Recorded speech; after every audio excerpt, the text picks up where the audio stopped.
আজকে সকাল সকাল তানিশার বাবা বাজার থেকে শীতকালীন কিছু সবজি নিয়ে এসেছে। যদিও আমরাও ফুলকপি লাগিয়েছি, কিন্তু আমাদের ফুলকপিগুলো এখনো খুব ছোট ছোট।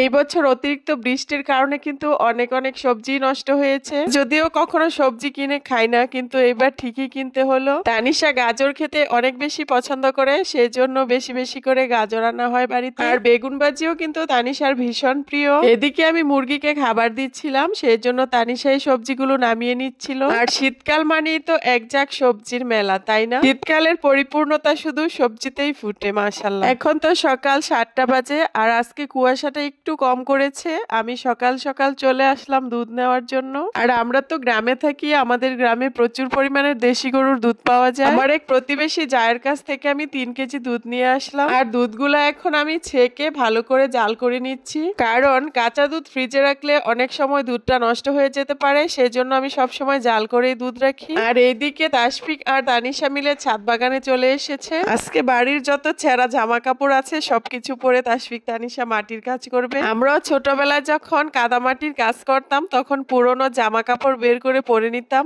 বাগানে অনেকদিন ধরে একটা পেঁপের চারা এনে রেখেছিলাম, কিন্তু সময়ের অভাবে একদম লাগাতে পারছিলাম না। মানে ছাই আর মাটি একসাথে মিক্সড করে তারপর কেরেটে ঢেলে নিচ্ছিল তানিশা আর তাসফিক মিলে। তো ছাদ বাগানের গাছগুলোতে আমি কোনো ধরনের কীটনাশক ব্যবহার করি না, শুধু জৈব সার আর ছাই ব্যবহার করি। এখানে একটা মিষ্টি কুমড়া হয়ে আছে মাশাআল্লাহ। আগে অনেকগুলো মিষ্টি কুমড়া কেটে নিয়েছিলাম, কিন্তু সময়ের স্বল্পতার কারণে তোমাদের সাথে একদমই শেয়ার করতে পারিনি। আর এইদিকে 2টা কামরাঙ্গা মরিচের চারা হয়েছে, আর মরিচও ধরেছে। ভীষণ জাল এই গাছের মরিচগুলো। কিছুদিন বৃষ্টি থাকার কারণে গাছের গোড়া থেকে মাটিগুলো একদম সরে একদম হালকা হয়ে গেছে। সেই জন্য আজকে ওদেরকে নিয়ে গাছের গোড়া যাতে শক্ত হয় সেজন্য ছাই মাটি দিয়ে নিচ্ছিলাম। আলহামদুলিল্লাহ, তোমাদের সবার দোয়া এই পর্যন্ত ছাদ বাগান থেকে আমি অনেক অনেক সবজি হারভেস্ট করতে পেরেছি। আর এটা হচ্ছে পেঁপের চারা, এটা নাকি হাইব্রিড পেঁপে। তো এই পেঁপে গাছটা নিচ থেকে উপর পর্যন্ত শুধু পেঁপেই ধরে। যদিও পেঁপে গাছ কেরেটে লাগানোটা তেমন উপযোগী না, কারণ পেঁপে গাছের জন্য অনেক বেশি মাটির প্রয়োজন,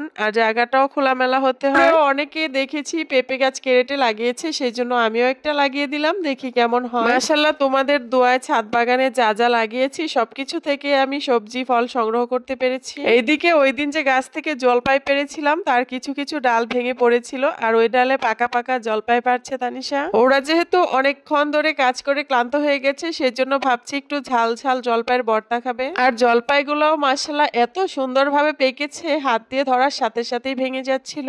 আজকে তো আমি ওদেরকে ভর্তা করে দেইনি, কারণ নিচে আমি রান্না করছিলাম। আর এদিকে তাসফিক আর তানিশা মিলে আজকে ভর্তা করেছে। তোমরা কে কে পাকা জলপাইয়ের ভর্তা খেতে পছন্দ করো অবশ্যই কিন্তু আমাকে জানাবে। আর এটা কিন্তু অনেক অনেক মজার ছিল। আমি কখনোই ভাবতে পারিনি যে তানিশা এত মজা করে জলপাইয়ের ভর্তা বানাতে পারবে। আর এই ভর্তাতে শুধু মিক্সড করেছিল লাল মরিচের গুঁড়া, চিনি, লবণ, দিয়েছিল ধনেপাতা। ধনেপাতা দিলে কিন্তু স্বাদটা বেড়ে দ্বিগুণ হয়ে যায়। তো আমি যেহেতু ঘরে রান্না করছিলাম, তো ভর্তাটা বানিয়ে তানিশা আমাকে ঘর থেকে ডেকে নিয়ে এসে ভর্তা দিল। আমি তো খেয়ে একদম অবাক হয়ে গেছি। রীতিমতো ভর্তা নিয়ে কারাকারি লেগে গেছে। তো আজকে এই পর্যন্তই, দেখা হচ্ছে পরবর্তী কোনো নেক্সট ভিডিওতে। সে পর্যন্ত সবাই ভালো থেকো, সুস্থ থেকো। আল্লাহ হাফেজ।